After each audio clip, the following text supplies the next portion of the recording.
32. The shooting script was now ready. Marina, in Dorian robe and coolie hat, reclined reading in a long chair on the patio.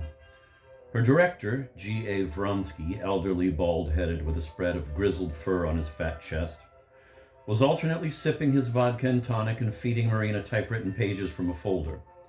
On her other side, cross-legged on a mat, sat Pedro, surname unknown, stage name forgotten, a repulsively handsome, practically naked young actor with satyr ears, slanty eyes, and lynx nostrils, whom she had brought from Mexico and was keeping at a hotel in Lador. Arda, lying on the edge of the swimming pool, was doing her best to make the shy Dackle face the camera in a reasonably upright and decent position, while Philip Rack, an insignificant but on the whole likable young musician, who in his baggy trunks looked even more dejected and awkward than in the green velvet suit he thought fit to wear for the piano lessons he gave Lucette, was trying to take a picture of the recalcitrant chop-licking animal and of the girl's parted breasts, which her half-prone position helped to disclose in the opening of her bathing suit. If one dollied now to another group standing a few paces away under the purple garlands of the patio arch, one might take a medium shot of the young maestro's pregnant wife in a polka-dotted dress replenishing goblets with salted almonds, and of our distinguished lady novelist resplendent in mauve flounces, mauve hat, mauve shoes, pressing a zebra vest on Lucette, who kept rejecting it with rude remarks, learned from a maid but uttered in a tone of voice just beyond deafish Mademoiselle Larivier's field of hearing. Lucette remained topless. Her tight, smooth skin was the color of thick peach syrup. Her little crupper and willow green shorts rolled drolly. The sun lay sleek on her russet bob and plumpish torso. It showed but a faint circumlocution of femininity, and Van, in a scowling mood, recalled with mixed feelings how much more developed her sister had been at not quite 12 years of age. He had spent most of the day fast asleep in his room, and a long, rambling, dreary dream had repeated in a kind of pointless parody his strenuous Casanovanic night with Ardor and that somehow ominous morning talk with her. Now that I am writing this after so many hollows and heights of time, I find it not easy to separate our conversation as set down in an inevitably stylized form, and the drone of complaints turning on sordid betrayals that obsessed young Van in his dull nightmare. Or was he dreaming now that he had been dreaming? Had a grotesque governess really written a novel entitled Les Enfants Maudits, to be filmed by frivolous dummies now discussing its adaptation? To be made even triter than the original book of The Fortnight and its gurgling blurbs? Did he detest Ardor as he had in his dream? He did. Now at 15, she was an irritating and hopeless beauty, a rather unkempt one, too. Only 12 hours ago in the dim tool room, he had whispered a riddle in her ear. What begins with a D-E and rhymes more or less with a Silesian river ant? She was eccentric in habits and clothing. She cared nothing for sunbathing, and not a tinge of the tan that had Californized Lucette could be traced on the shameless white of Ardor's long limbs and scrawny shoulder blades. A remote cousin, no longer René's sister, not even his half-sister, so lyrically anathematized by Montparnasse. She stepped over him as over a log and returned the embarrassed dog to Marina. The actor, who quite likely would run into somebody's fist in a forthcoming scene, made a filthy remark in broken French. Du sollst nicht zuhören, murmured Ardor to German Dack, before putting him back in Marina's lap under the accursed children. On ne parlait pas comme qu'à devant un chien, added Ardor, not deigning to glance at Pedro, who nevertheless got up, reconstructed his crotch, and beat her to the pool with a Nurjensky leap. Was she really beautiful? Was she at least what they call attractive? She was exasperation. She was torture. The silly girl had heaped her hair under a rubber cap, and this gave an unfamiliar, vaguely clinical look to her neck, with its odd dark wisps and strags, as if she had obtained a nurse's job and would never dance again. Her faded, bluish-gray, one-piece swimsuit had a spot of grease in a hole above one hip, nibbled through, one might conjecture, by a tallow-starved larva, and seemed much too short for careless comfort. She smelled of damp cotton, auxiliary tufts, and nunifars like Mad Ophelia. None of those minor matters would have annoyed Van had she and he been alone together, but the presence of the all-male actor made everything obscene, drab, and insupportable. We moved back to the lip of the pool. Our young man, being exceptionally Bresgliv, squeamish, easily disgusted, had no desire to share a few cubic meters of chlorinated Celestino, Bluger bath, with two other fellows. He was emphatically not Japanese. He always remembered, with shudders of revulsion, the indoor pool of his prep school, the running noses, the pimpled chests, the chance contacts with odious male flesh, the suspicious bubble bursting like a small stink bomb, and especially the bland, sly, triumphant, and absolutely revolting wretch who stood in shoulder-high water and secretly urinated, and God, how he had beaten him up, though that Veer de Veer was 3 years older than he. He now kept carefully out of reach of any possible splash, as Pedro and Phil snorted and fooled in their foul bath. Presently, the pianist, floating up and showing his awful gums in a servile grin, tried to draw Ardor into the pool from her outstretched position on the tiled margin, but she evaded the grab of his despair by embracing the big orange ball she had just fished out, and pushing him away with that shield, she then threw it toward Van, who slapped it aside, refusing the gambit, ignoring the gambol, scorning the gambler. And now Harry Pedro hoisted himself onto the brink and began to flirt with the miserable girl. His banal attentions were really the least of her troubles. "Your little aperture must be raccommodated," he said. "Que voulez-vous dire? For goodness sake?" she asked, instead of dealing him a backhand wallop. "Permit that I contact your charming penetralium," the idiot insisted, and put a wet finger on the hole in her swimsuit. "Oh, that!" Shrugging and rearranging the shoulder strap displaced by the shrug. "Never mind that. Next time maybe I'll put on my fabulous new bikini." "Next time maybe no Pedro?" "Too bad," said Ardor. "Now go and fetch me a Coke like a good dog." "Et tu?" Pedro asked Marina as he walked past her chair. "Again screwdriver?"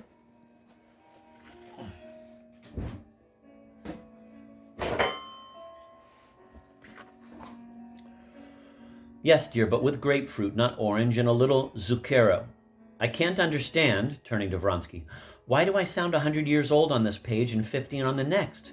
Because if it's a flashback, and it is a flashback, I suppose," she pronounced it fleshbeck, "Rennie, or what's his name, Rene, should not know what he seems to know."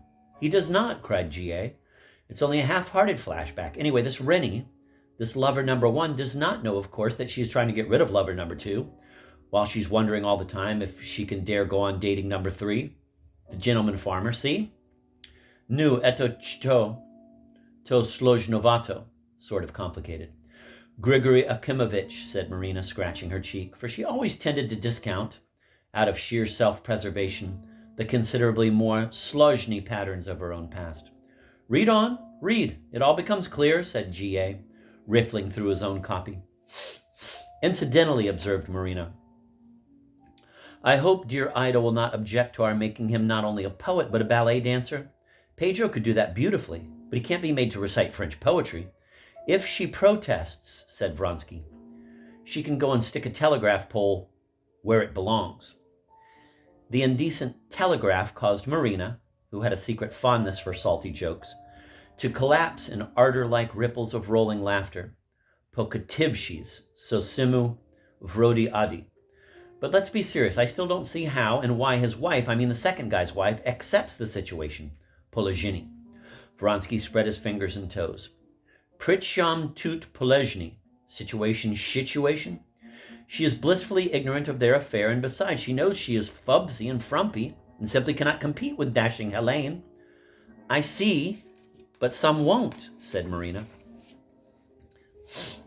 In the meantime, Herr Rack swam up again and joined Ardor on the edge of the pool, almost losing his baggy trunks in the process of an amphibious heave.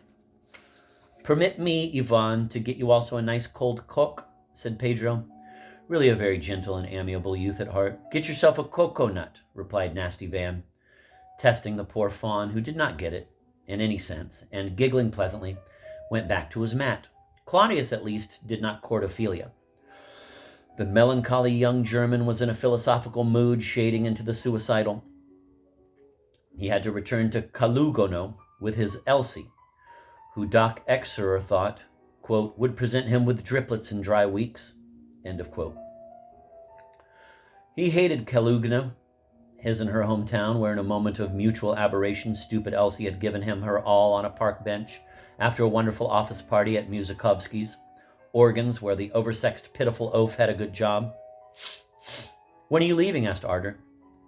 Forest Day, after tomorrow. Fine, that's fine. Adieu, Mr. Rack. Poor Philip drooped, finger-painting sad nothings on wet stone, shaking his heavy head, gulping visibly. One feels, he said, that one is merely playing a role and has forgotten the next speech. I'm told many feel that, said Arder. It must be a Furchthaar feeling. Cannot be helped? No hope any more at all? I am dying, yes? You are dead, Mr. Rack, said Arder. She had been casting sidelong glances during that dreadful talk and now saw pure, fierce Van under the tulip tree, quite a way off, one hand on his hip, head thrown back, drinking beer from a bottle.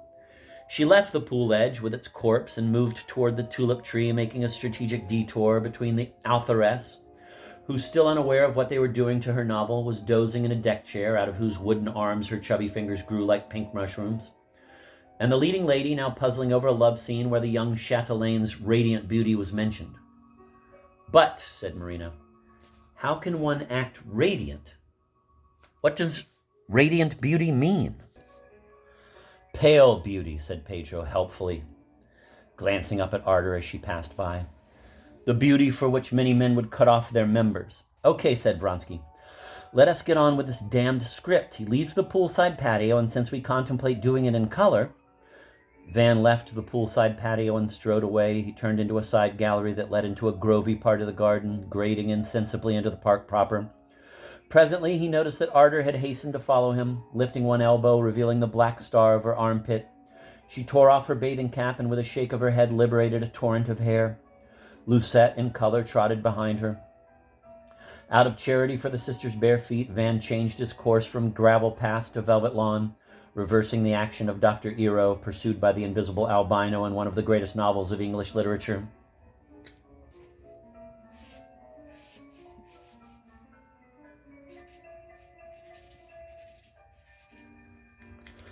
They caught up with him in the second coppice. Lucette, in passing, stopped to pick up her sister's cap and sunglasses, the sunglasses of much-sung lasses. Ashamed to throw them away, my tidy little Lucette, I shall never forget you. Placed both objects on a tree stump near an empty beer bottle, trotted on, then went back to examine a bunch of pink mushrooms that clung to the stump, snoring. Double take, double exposure. Are you furious because, began Arder upon overtaking him. She had prepared a sentence about her having to be polite, after all, to a piano tuner, practically a servant, with an obscure heart ailment and a vulgar, pathetic wife. But Van interrupted her. I object, he said, expelling it like a rocket, to two things. A brunette, even a sloppy brunette, should have her groin before exposing it, should shave her groin before exposing it.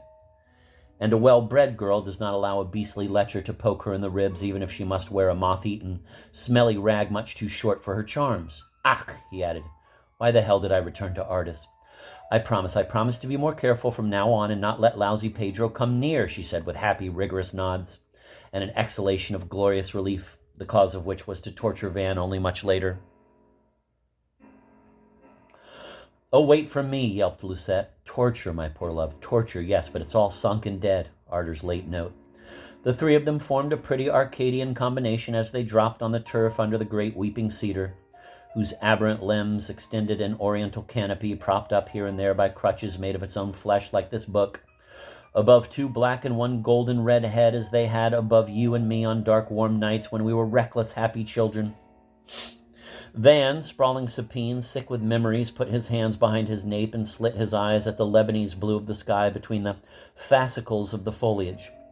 Lucette fondly admired his long lashes while pitying his tender skin for the inflamed blotches and prickles between neck and jaw where shaving caused the most trouble. Arder, her keepsake profile inclined, her mournful Magdalene hair hanging down in sympathy with the weeping shadows, along her pale arm sat examining abstractly the yellow throat of a waxy white hellebore she had picked, She hated him. She adored him. He was brutal. She was defenseless.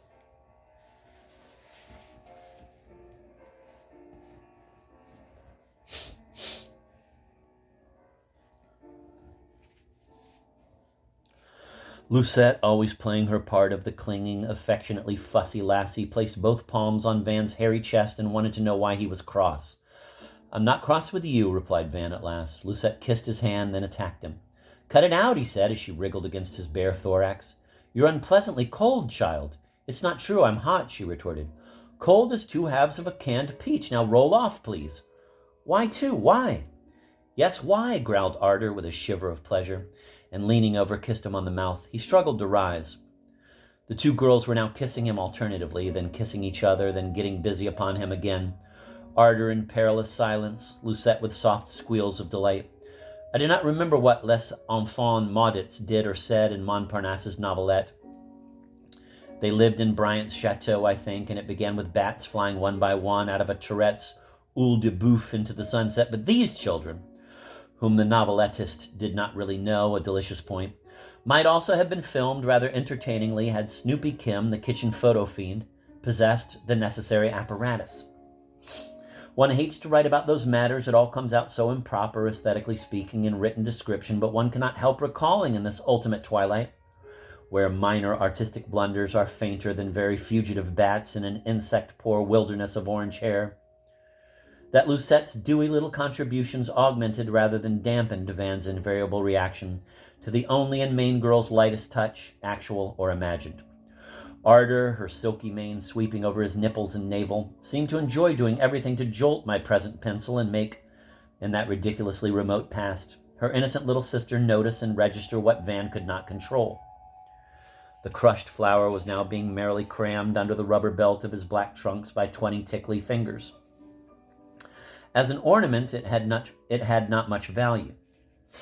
As a game, it was inept and dangerous. He shook off his pretty tormentors and walked away on his hands, a black mask over his carnival nose. Just then the governess, panting and shouting, arrived on the scene. "Mais quoi c'est qu'il a fait, ton cousin?" she kept anxiously asking as Lucette, shedding the same completely unwarranted tears that Ardor had once shed, rushed into the mauve-winged arms.